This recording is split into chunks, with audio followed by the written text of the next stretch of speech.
Welcome to the deep dive. Today, we're really getting into something fundamental, navigating your healthcare choices. Yeah, specifically focusing on how you, the listener, can feel more confident about the doctors you see and, well, the hospitals you go to. We've waded through quite a bit of material for this one. Lots of notes, articles, covering things like global standards, JCI, national ones like NABH here in India. And also, the practical stuff, how to check a doctor's credentials, what those healthcare consultancies actually do. Right. So our mission today is to pull out the really important bits from all that, give you a clear, kind of actionable way to understand how you make sure you're getting care from people who, well, know what they're doing in places that are up to scratch. It's about empowering you, really, helping you make informed choices for your health. Okay, so let's jump in. One thing that really stood out right from the start of this material, it's just how easy it is to assume. Assume what exactly? Assume that, any doctor in a white coat, especially if they're called a specialist, is automatically the top expert for your specific problem. Ah, right. And that's not always the case. The material uses this really powerful analogy. Well, the pilot one. Yeah. You wouldn't get on a plane if you weren't sure the pilot was qualified, Yeah. right? So why take that risk with your own body with a doctor you haven't checked out? It really hits home. And the stakes are high.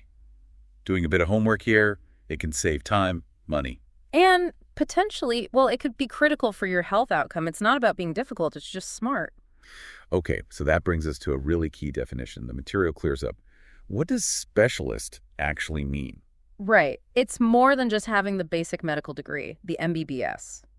A specialist, according to all this research, is a doctor who's done extra advanced training, significantly more than that initial degree. So the MBBS is like the entry ticket, Right. but the real specialization comes after that. Exactly. Those extra letters after their name, they tell the story. Like an MD, Doctor of Medicine, Yeah. that usually signifies a specialist in internal medicine. Okay. An MS, Master of Surgery, well, that's a general surgeon. And then you get into even more specific areas. Precisely. You see things like DM, Doctor of Medicine, in a super specialty. DM Cardiology, for example, that's a super specialist focused purely on heart issues. Or MCA, Magister Chirurgy, again, a super specialty degree. MCH Neurosurgery would be a brain and spine surgeon. And the material mentioned DNB too. Yes, DNB, Diplomate of National Board, that's considered equivalent to an MD or MS awarded by the National Board of Examinations. It also signifies that advanced training, including in super specialties, these are the kinds of qualifications showing they've really drilled down into one specific branch of medicine. Okay, that makes sense. So once you know what you're looking for, how do you actually find it? The material lays out some steps, right? Yeah, a pretty clear action plan. Step one, absolutely fundamental. Check their basic registration and degrees. Are they even licensed to practice medicine? And where do you look for that? The sources point to official portals, things like the National Medical Commission, the NMC website, or the state medical councils like the Delhi Medical Council, DMC, or Maharashtra Medical Council, MMC, were mentioned. Hospital websites too, sometimes. Often, yes. Many hospitals list their doctors' profiles, and that's a good starting point. You're looking for a valid registration number, the qualifications they list. And making sure they're actually allowed to practice now, like their license is current. Exactly, current standing. And, the material suggests a good ethical doctor won't mind if you politely ask to see or confirm their credentials. Transparency is usually a good sign. Okay, basics checked. What's next? Next up is verifying board certification, if applicable. This is a really big deal. Why is that so important? Because it means they've gone beyond basic licensing. They've passed tough exams, met really high standards set by experts in their specific field. It's a strong mark of credibility. How do you check that? You'd typically look at the websites of the specific specialty medical boards, or for those DNB, DM, MCH qualifications we talked about, you'd check with the National Board of Examinations, the NBE. Is there a catch with certification? One crucial thing the material stresses: check if it's up to date. Some certifications aren't for life. They might need retesting or proof of ongoing education to maintain them. So current certification is key. All right, qualifications verified. The research also talks a lot about experience. Right, but it's not just about how many years they've been practicing. That's important, sure, but It's about the right kind of experience. exactly, relevant experience. The material suggests you should feel comfortable asking something like, how many procedures like the one I need have you actually performed? Or how many patients with my specific condition do you typically treat? That makes sense. It's about depth in your area, not just breadth. Precisely. And this loops back to understanding subspecialties. We mentioned cardiology earlier. Well, within that, one doctor might focus almost entirely on heart rhythm problems, another on valve replacements. So you want the one whose focus matches your specific issue. Yes, experience with your condition, not just the general field. Okay, what else? The material mentioned looking into their track record, professional standing. Yeah, that's another layer. Things like, have they published research? Are they involved in teaching or presenting at medical conferences? How does that help me as a patient? Well, it suggests they're engaged with the latest developments in their field. They're not just practicing, they're contributing, staying current. You could do a quick online search for publications or even ask them about research related to your condition. And professional memberships, Right. like joining medical associations. Right.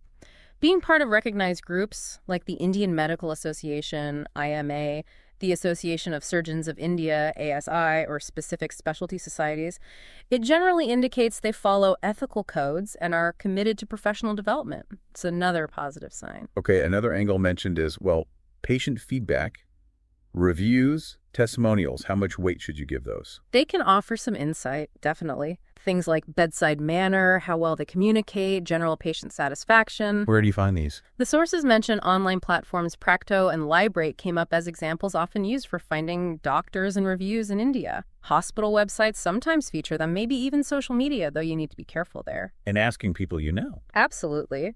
Personal referrals from friends, family, or your GP can be incredibly valuable, but the material adds a big note of caution here. Which is? Don't rely only on online ratings or glowing testimonials. They can be manipulated. Sometimes they're paid promotions. Look for patterns, specific comments, but take them with a grain of salt. They're just one piece of the puzzle. And finally, a step that kind of ties things together. Talking to your primary care doctor. Yes, your GP or family doctor. They can be such a valuable resource. They often know the local specialists, understand their reputations. And they can help you figure out if a particular specialist's background actually fits your specific health need. Exactly. They can help connect the dots, give you a trusted recommendation, or at least help you interpret the information you've gathered. So we've covered verifying the doctor themselves pretty thoroughly, but the research emphasizes that's not the whole picture. The place where they practice matters too. Absolutely. Yeah. Which brings us to hospital accreditation. This is about quality assurance at the institutional level. And a big name that came up globally is Joint Commission International, JCI. Right. Described as a major global leader for healthcare quality, patient safety, they work in, over 70 countries, Yeah. accredited over 1,000 programs. That's significant reach. Their mission is about enabling and affirming the highest standards. They actually write these international standards and have specific goals focused on patient safety. And the benefits for hospitals getting that JCI stamp.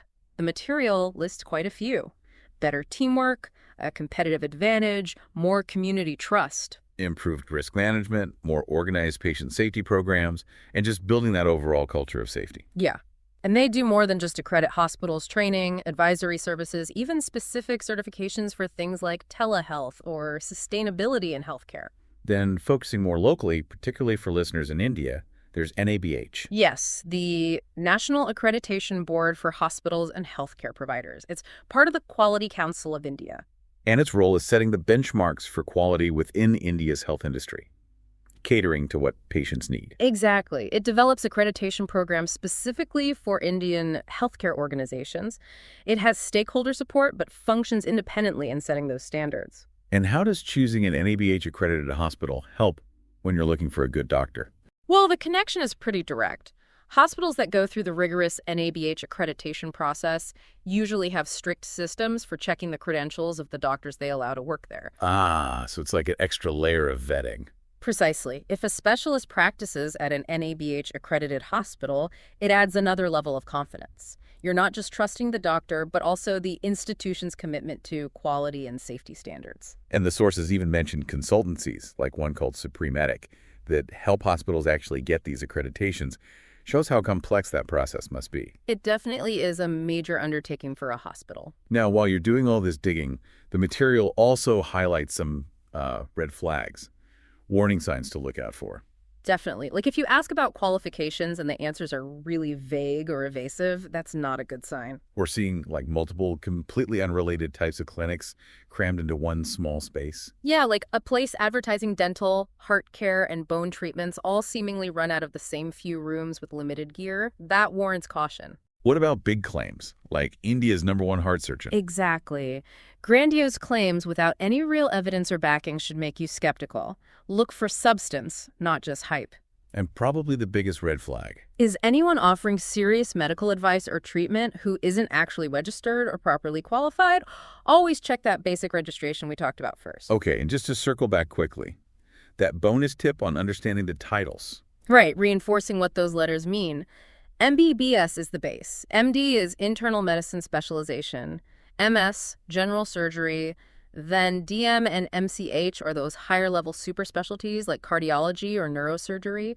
And D&D is the national board equivalent for MDMS super specialties. Just knowing that helps you decode the information you find. Absolutely. And the sources do caution to be perhaps extra careful in areas where maybe regulations aren't as tightly enforced, where unqualified people might unfortunately try to practice. So let's pull this all together for the listener. What's the main message here? I think it boils down to empowerment. Doing this research, checking credentials, understanding accreditation, it gives you the power to make truly informed choices about your health. Yeah, the material had that great line. Being a smart patient isn't disrespectful, it's responsible. Exactly. This isn't about challenging doctors unnecessarily. It's about taking an active, responsible role in your own healthcare journey and outcomes. You're a partner in your care. So the practical steps are clear. Check registration, verify board certification, assess the right kind of experience, look into their professional activities, use reviews carefully, and talk to your GP. And combine that individual doctor check with looking at the hospital itself. Is it accredited? Does it have that JCI or NABH seal, signaling a commitment to quality and safety? That combination gives you a really solid foundation. And thinking about this whole trend, patients becoming more informed, actively verifying things, it really makes you wonder, doesn't it? How does this push from the patient side, this demand for transparency and proven quality, how does it actually change healthcare? Yeah, how does it drive hospitals and doctors everywhere towards higher standards, more accountability? What does this evolving dynamic, this more active patient role, really mean for the future of healthcare quality and safety around the world? That's definitely something interesting to think about long after this deep dive is over.